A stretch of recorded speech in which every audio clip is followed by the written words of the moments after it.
에베소서 2장 10절 말씀.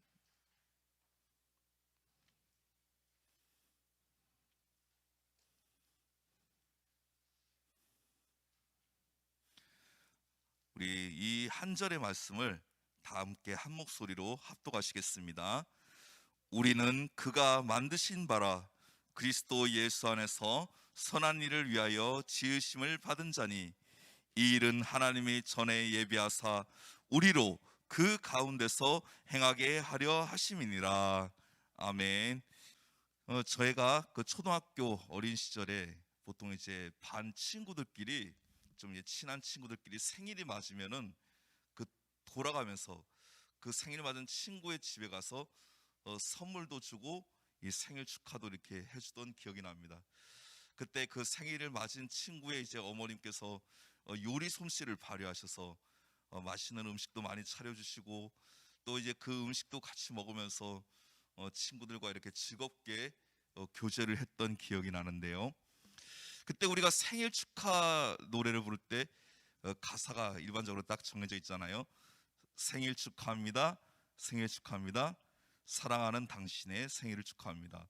이렇게 보통 일반적인 생일 축하 가사가 정해져 있는데 제가 한 고학년쯤, 한 5, 6학년쯤에 친구들이 이 생일 축하곡을 갖다가 살짝 좀 이렇게 개사해서 장난식으로 개사해서 불러줬던 기억이 납니다. 그 가사의 내용은 이러했습니다. 왜 태어났니? 왜 태어났니? 인구도 많은데 왜 태어났니? 예, 이렇게 이제 장난식으로 이 생일 축하곡을 개사를 해서 불러줬던 기억이 나는데요.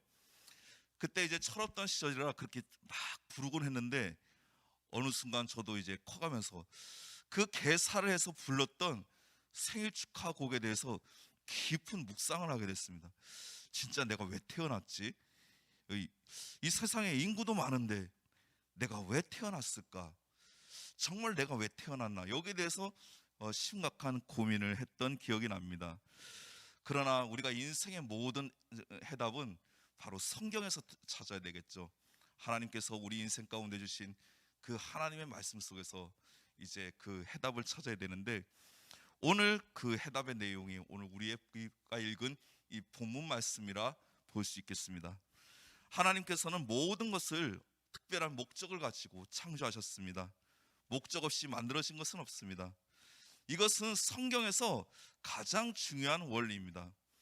오늘 우리가 읽은 본문 에베소서 2장 10절 말씀 보면 우리는 그가 만드신 바라 그리스도 예수 안에서 선한 일을 위하여 지으심을 받은 자니 이 일은 하나님이 전에 예비하사 우리로 그 가운데서 행하게 하려 하심이라 말씀하고 있죠. 하나님의 특별한 목적 가운데 우리가 지음을 받고 우리가 존재하고 있음을 분명히 말씀하고 있는 것이죠. 그렇습니다. 우리 모두는 하나님의 걸작품입니다. 하나님의 작품이라는 말에는 예술적인 의미가 내포되어 있는 것이죠. 에베소서 2장 3절에 보면 전에는 우리도 다 그 가운데서 우리 육체의 욕심을 따라 지내며 육체와 마음에 원하는 것을 하여 다른 이들과 같이 본질상 진노의 자녀이었더니라고 기록되어 있습니다. 본래 하나님의 걸작품이었지만 죄로 말미암아 그 하나님의 걸작품인 우리는 일그러진 존재, 깨어진 존재가 되고 말았습니다. 그러나 예수 그리스도의 그 십자가 사건을 통해서 우리는 그 하나님의 걸작품이라는 그 정체성이 회복되고 본질적인 우리의 그 작품성이 하나님 안에서의 그 창조적인 작품성이 회복된 것이죠. 하나님께서 우리를 하나님의 작품으로 빚으신 목적이 무엇일까요? 그것은 그리스도 안에서 우리를 통해 선한 일을 하기 위해서입니다. 해밍웨이의 소설 중에 그 노인과 바다라는 소설이 있습니다. 그 소설의 내용을 보면 이제 노인이 어떻게든 그 물고기 한 마리 좀 제대로 많이 잡아서 돌아가고 만선의 기쁨으로 돌아가고 싶은데 결국에는 한 마리도 잡지 못하고 어쩌다가 큰 대어를 한번 낚았는데 그 대어가 그만 상어떼의 공격으로 살은 다 그 상어떼한테 그냥 뜯어먹히고 결국에는 앙상한 뼈만 가지고 돌아오는 인생의 아주 허무주의적인 그런 내용을 담고 있는 소설이죠. 어쩌면 이 노인과 바다는 해밍웨이의 이 내적인 면을 잘 표해준 그 소설이라 볼 수 있겠습니다. 허무주의. 그 허무주의에 빠진 해밍웨이는 결국 권총으로 자살을 하고 말았죠. 사람들은 특별한 목적이 없기 때문에 단지 어떻게든 지금보다 더 나은 삶을 살려고 노력합니다. 뭔가 목적이 없으니까 막연한 거예요. 막연하니까 그럼 어차피 사는 거 좀 더 지금보다 좀 잘 살아보자. 그래서 여러 가지 방면으로 애를 쓰죠. 돈을 많이 벌면 나은 삶을 살 수 있습니까? 넓은 집에 살면 나은 삶을 살 수 있나요? 환경이 좀 나아지면 멀찍이 살 수 있습니까? 사람들은 막연한 것들을 추구하며 살아갑니다. 그것은 목적이 아니요 우리 안에 있는 욕망에 불과한 것이죠. 욕망과 목적을 구분해야 됩니다. 진정한 목적을 발견하지 못하면 욕망이 우리의 삶을 끌고 가고 맙니다. 육체의 욕심이 우리의 인생을 끌고 가면 하나님의 진정한 목적을 발견할 수 없습니다. 육체의 욕심을 따라가는 삶은 우리에게 결코 만족을 줄 수 없습니다. 목적이 인생을 이끌어갈 것인가, 욕망이 인생을 이끌어갈 것인가, 하나님께서 우리의 인생 가운데 주신 목적이 우리를 끌고 가느냐, 욕망이 우리를 끌고 가느냐, 이것은 매우 중요한 기로에 놓여 있는 것이죠. 자신의 취향이 자신을 끌고 가는 힘이 된 사람들이 있습니다. 얼마나 기가 막힌 일입니까? 취미가 인생을 끌고 갈 수도 있습니다. 이것이 이 시대의 모습과 다름이 없는 것이죠. 사람들은 그저 끌리는 대로 살아갑니다. 하나님께서 부여하신 의도와 상관없이 자신이 원하는 것을 중요하게 생각하며 그것을 가치 있게 생각하며 살아가고 있는 것이죠. 목적이 분명하지 않으면 삶은 무의미해지게 돼 있습니다. 솔로몬도 그 엄청난 부도 추구하고 쾌락도 추구하고 명예도 추구하고 지식도 추구하고 많은 것들을 추구했습니다. 근데 그 안에서 진정한 의미를 발견하지 못했죠. 그래서 거기에 대한 허무한 그 자신의 마음을 드러내서 쓴 것이 바로 전도서 아닙니까? 목적을 따라 살아갈 때 진정한 행복을 경험할 수 있는 것입니다. 그런데 솔로몬은 많은 것을 추구했지만 그곳에서 진정한 행복을 경험하지 못했던 것이죠. 사람들은 왜 목적을 잃어버렸을까요? 그것은 바로 죄 때문입니다. 사람이 죄의 그 권세에 사로잡히게 되면 자신의 목적을 잃어버릴 수밖에 없는 것입니다. 그저 본능적으로 쾌락에 이끌려 내가 좋아 보이는 것에 이끌려 그저 막연하게 그것을 따라 쫓아가면서 인생을 허비하게 되어버리는 것이죠. 그러나 구원받은 성도들은 인생의 목적을 발견합니다. 구원을 받음으로 우리에게 재창조의 역사가 일어났다는 것은 우리의 목적을 회복시키는 것입니다. 그렇기 때문에 사랑하는 성도 여러분, 우리가 분명히 알아야 될 것은 구원은 끝이 아니라 새로운 시작입니다. 내가 과거에는 죄인으로서 살아왔지만 예수 그리스도의 그 십자가의 보혈로 내가 하나님의 자녀로 구원받았다면 그 구원받은 자로서의 새로운 목적을 가지고 새롭게 내가 영적으로 재창조된 자로서 살아가는 것이 우리의 진정한 삶의 목적인 것입니다. 돈은 돈으로 사용될 때 가치가 나타납니다. 돈다발을 베개 삼는다면 돈으로서의 가치가 나타나지 않는 것이죠. 돈은 물건을 살 때 사용되기도 하고 때로는 죄를 지을 때 사용되기도 합니다. 똑같은 돈이지만 어떻게 쓰느냐에 따라서 사람에게 유익을 줄 수도 있고 사람에게 불행을 안겨줄 수도 있는 것이죠. 우리 모두는 하나님의 걸작품입니다. 걸작품을 창고에 넣어두고 곰팡이가 피게 한다면 얼마나 안타까운 일일까요? 많이 배워서 지식이 많은 사람들이 있습니다. 그런데 지식을 사용하지 않는다면 그 지식은 머리 안에서 그냥 썩고 마는 것이죠. 오늘 본문 에베소서 2장 10절에 우리는 그가 만드신 바라라고 말씀하고 있는 것이죠. 하나님께서는 명장 중에 명장입니다. 그분께서 우리를 창조하셨습니다. 그러므로 우리는 그분의 작품입니다. 하나님께서는 우리의 인생에 놀라운 목적을 가지고 계십니다. 우리를 통해 놀라운 새 일을 행하길 원하십니다. 우리의 삶에서 하나님께서 우리를 창조하신 목적이 드러날 때 우리의 인생이 가장 멋지게 아름답게 빛나는 것이죠. 성경에 쓰임받았던 인물들은 뭐 특별한 인물들이 아니었습니다. 우리와 똑같은 그저 사람에 불과했습니다. 야곱은 얼마나 문제가 많은 인생이었습니까? 자신의 잔머리를 굴리고 어떻게든 정말 하나님이 원하시는 모습과는 다르게 사는 인생이었음에도 불구하고 하나님께서 그 인생을 주목하시고 그 야곱을 이스라엘로 바꿔주셨죠. 예수님의 제자들은 볼품없는 사람들이었습니다. 그러나 하나님께서는 그들을 구원하시고 나중에는 복음을 증거하다가 정말 순교하는 정말 복음의 사도로 그들을 멋지게 아름답게 사용하셨습니다. 애굽의 바로 왕과 모세를 한번 비교해 보십시오. 현실적으로는 애굽의 바로 왕의 큰 권세를 가지고 뭔가 좀 있어 보입니다. 그러나 하나님의 관점으로 볼 때는 그냥 애굽 왕 바로는 모세를 쓰이기 위해서 그냥 하나의 조연 도구에 불과한 것입니다. 진정한 하나님의 주연으로 쓰임받는 인물은 누구입니까? 바로 모세인 것이죠.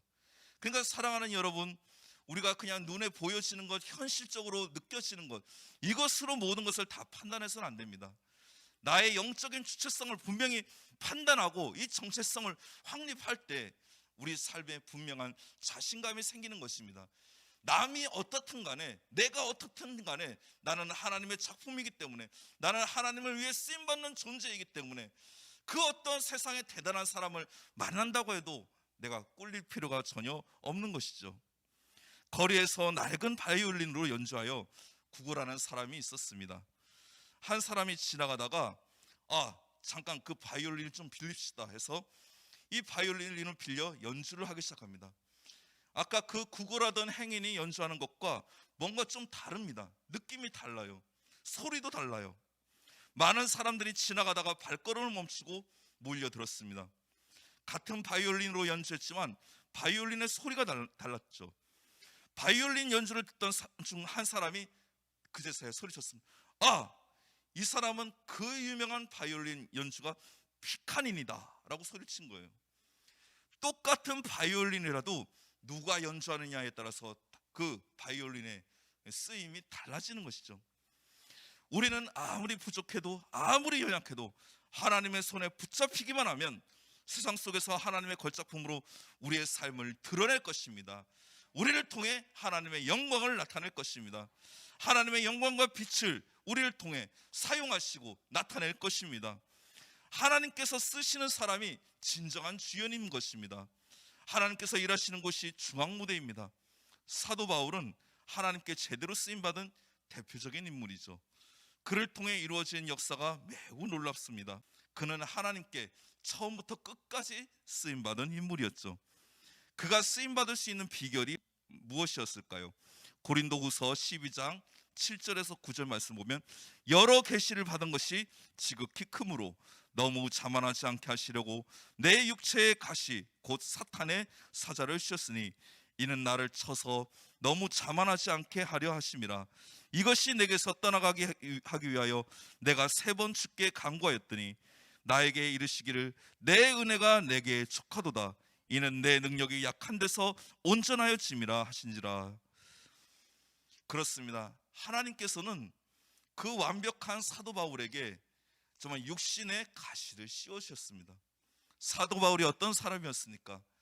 그는 세상적으로 모든 것을 갖추고 있는 사람이었습니다. 가말리엘 문화에서 공부했던 사람이죠. 오늘날로 치면 서울대, 하버드, 옥스퍼드 이런 그 명문 학풍에서 공부한 사람입니다. 그리고 그는 로마 시민권자였습니다. 엄청난 지식을 소유한 사람이었습니다. 그랬던 그에게 하나님께서 육신의 가시를 주심으로 그를 겸손케 하셨습니다. 바울이 가졌던 육체의 가시가 정확하게 무엇인지 알 수 없지만 바울은 그것이 제거되기를 하나님께 간절히 기도했습니다. 자신을 힘들게 하는 자신의 연약함 때문에 간절히 기도했죠. 그러나 하나님께서는 내 은혜가 내게 족하도다. 이는 내 능력이 약한 데서 온전하여 짐이라라고 확실하게 답변을 주셨습니다. 바울이 원하는 대로 하나님께서는 그 기도에 응답하지 않으셨습니다. 그럼에도 불구하고 사도 바울은 그 응답에 기뻐한다라고 고백했습니다. 우리의 상식적으로는 이해가 되지 않습니다. 왜 자신의 소원대로 응답해 주지 않았는데 왜 바울이 기뻐하였는가? 그 이유는 간단한 것이죠. 나보다 더 큰 하나님의 뜻이 나에게 이루어지기 때문에, 비록 나의 뜻대로 응답되지 않는다 할지라도 하나님의 큰 뜻이 나를 통해 이루어지기 때문에 나는 기뻐한다라고 그가 고백을 했던 것이죠. 진리를 제대로 깨달은 것이죠. 사랑하는 여러분, 우리가 진리를 제대로 깨닫게 되면 때로는 인생을 살면서 내 뜻대로 기대 응답이 되지 않고 내 뜻대로 일이 안 된다 할지라도 하나님의 큰 손이, 하나님의 인도하심이 나에게 함께 하심을 신뢰하고 있기 때문에 결코 실망하지 않습니다. 바울에게서 그 고통을 제거해 주지 않으셨습니다. 그러나 바울은 기뻐하였죠. 그 하나님의 말씀을 알아들었습니다. 우리는 과연 이렇게 할 수 있을까요? 우리에게 어마어마하게 고통을 주고 심각한 장애가 되는 것이 있어 기도했는데 하나님께서 응답하지 않으셨다. 그래도 우리가 기뻐할 수 있을까요? 내 은혜가 내게 축하도다. 이는 내 능력이 약한 데서 온전하여 짐이라는 하나님의 말씀이 와 닿을 수 있을까요? 이해됩니까? 그러나 여기에 비밀이 있습니다. 바울은 자신의 약한 것을 없애달라고 기도했습니다. 그러나 진리를 깨달은 후에는 자신의 약한 것을 자랑하게 되었습니다. 이것 제거해 주세요, 이것 해결해 주세요라고 기도했는데 그것이 축복임을 깨달으면 이것은 엄청난 변화인 것이죠. 상황은 하나도 변하지 않았습니다. 관점이 변화된 거죠. 패러다임이 바뀐 거죠. 여러분에게 이러한 관점의 변화가 일어난다면 우리는 영적 생활에서 날마다 승리하게 될 것입니다. 약함을 통해 강함을 경험하는 것이 가장 큰 은혜요 축복인 것입니다. 약함은 강함을 경험하는 통로가 됩니다. 그래서 바울이 그 약함으로 인하여 처음부터 끝까지 온전히 쓰임받을 수 있었던 것입니다. 약한 것에 대해 적극적인 태도를 가졌습니다. 바울은 약함을 환대했습니다. 그래서 바울은 자신의 그 서신서에서 내가 약할 때 곧 강함이라고 확실하게 고백을 할 수 있었던 것이죠.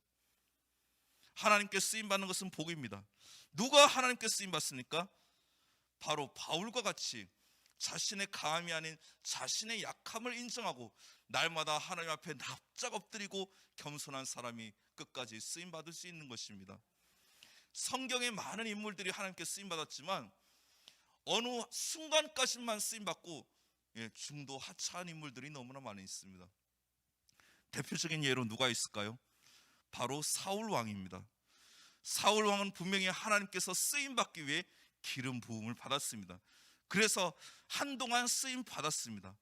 그러나 그가 왜 끝까지 쓰임 받지 못했을까요? 그의 내면 안에 그의 죽지 않는 자존심과 교만함, 그리고 시기심과 질투심 때문에 그 엄청난 죄악이 내면을 자리 잡고 있고 자신의 그 내면의 죄악으로 오염된 부분을 다스리지 못해 결국 그의 인생은 끝까지 하나님께 쓰임받지 못하고 중도 하차할 수밖에 없었습니다. 사울 왕뿐만 아니죠. 다윗 시대 때 군대 장관이었던 요압이라는 사람이 있습니다. 이 요압 또한 다윗 시대 때 멋지게 쓰임받았습니다. 그러나 그가 이제 다윗이 죽고 솔로몬으로 정권이 바뀔 때 그 이상은 쓰임받지 못하고 죽음으로써 중도 퇴장할 수밖에 없었습니다. 왜일까요? 요압 역시 그의 마음 가운데 있는 오만함과 아주 그 왕을 무시하는 그 잘못된 마음들, 내면을 다스리지 못해 결국 그 내면을 죄악으로 자신의 내면을 다스리지 못해 결국 그의 인생도 중도 하차할 수밖에 없었던 것입니다. 사랑하는 여러분, 여기에서 우리는 큰 힌트를 얻어야 됩니다.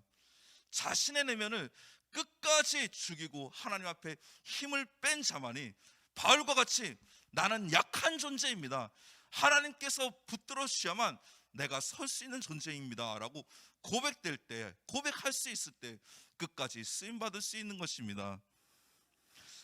겸손을 유지하면 기막히게 쓰임받을 수 있습니다.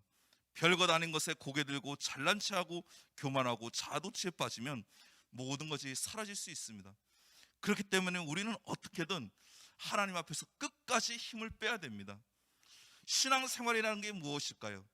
하나님 앞에서 끝까지 자신의 힘을 빼는 작업이 신앙생활입니다. 어쩌면 우리는 주님 앞에 서는 그날까지 끝까지 이 힘 빼는 작업을 해야 될 줄 믿습니다. 근데 이 힘 빼는 작업을 굉장히 우리에게 모범적으로 보여주신 분이 계시죠. 그분은 바로 예수 그리스도이십니다.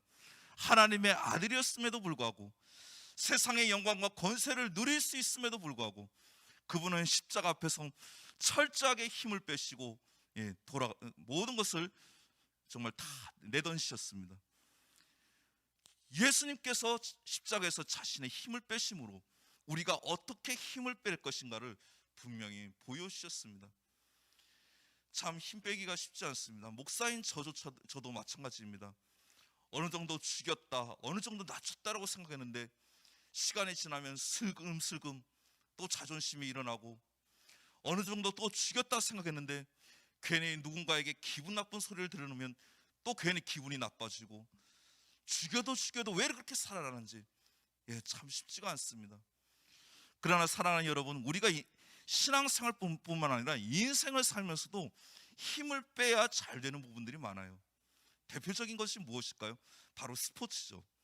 여러분들 특별히 그 손에 라켓을 들고 하는 그 스포츠들, 뭐 테니스, 뭐 배드민턴, 뭐 골프, 이게 손에 라켓을 들고 하는 그 스포츠는요, 그 라켓을 든 손을 빼고 스윙을 할 때 공이 잘 나간다고 합니다.